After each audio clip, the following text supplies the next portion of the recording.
Kita sebut aja followers gue namanya Anton, oke? Si Anton ini dari kecil dia hidupnya di panti asuhan, sayang. Kenapa kakak bisa di panti asuhan? Karena dia anak yang tidak diinginkan kalau menurut bahasa bapak maknya begitu. Jadi mau bapaknya karena tidak bisa mengurus dia, dititipkanlah di panti asuhan, begitu, say. Sampai pada saat di SMP dia diadopsi sama keluarga yang tidak punya keturunan. Menurut gue dari cerita yang diceritain sama si Anton ini, keluarganya lumayan tajir, say. Long story short, pokoknya Anton akhirnya pindahlah ke rumah itu, tinggal sama orang tuanya, bener-bener kayak hidup di surga, apa yang Anton mau dikasih dan dituruti. Kenapa? Karena orang tuanya ini merasa kayak, oh akhirnya gue punya anak gitu. Jadi mereka memutuskan untuk kayak, gue harus memenuhi semua kebutuhannya Anton, begitu, say. Tapi instead of Anton ini jadi merasa bersyukur karena diadopsi, dia malah jadi semena-mena dalam artian kayak, oke, gue bisa membeli perempuan, begitu, say. Karena memang basically Anton ini kalau gue lihat fisiknya sih lumayan oke ya. Sampai akhirnya tiba-tiba di satu waktu dia jatuh cinta sama satu perempuan dan membuat dia berhenti untuk melakukan kenakalan-kenakalan remaja itu. Tapi apakah dia tidak melakukan kenakalan remaja tersebut kepada perempuan yang dia jatuh cinta ini? Oh, tentu saja dilakukan, sayang. Tetap dia berhubungan belam-belam sama tuh perempuan. Sampai akhirnya apa yang tidak diinginkan terjadi. Bener, endingnya dia bunting nih perempuan, ya kan? Sebetulnya perempuan ini namanya siapa ya? Isna. Isna ini bunting. Terus habis itu si Isna bilang, kalau memang kamu tidak mau bertanggung jawab, gak apa-apa, biar aku pergi aja, begitu. Tapi Anton ini mau udah terlanjur cinta mati sama nih perempuan, ya kan? Akhirnya dia bilang, gak apa-apa, udah aku yang bertanggung jawab, kata dia begitu.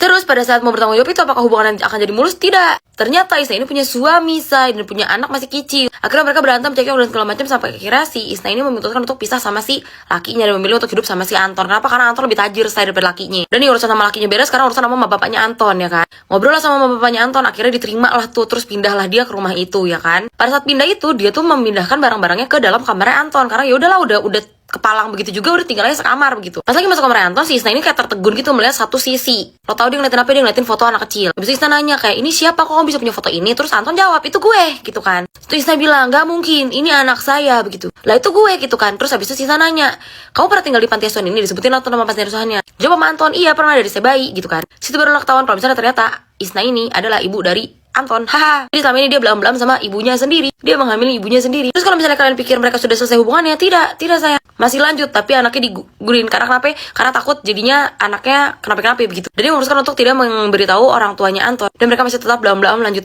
Pokoknya lanjut terus sampai sekarang. Kayak astagfirullahaladzim, istighfar Anton. Dan segitu dulu aja, kapan lagi, love you.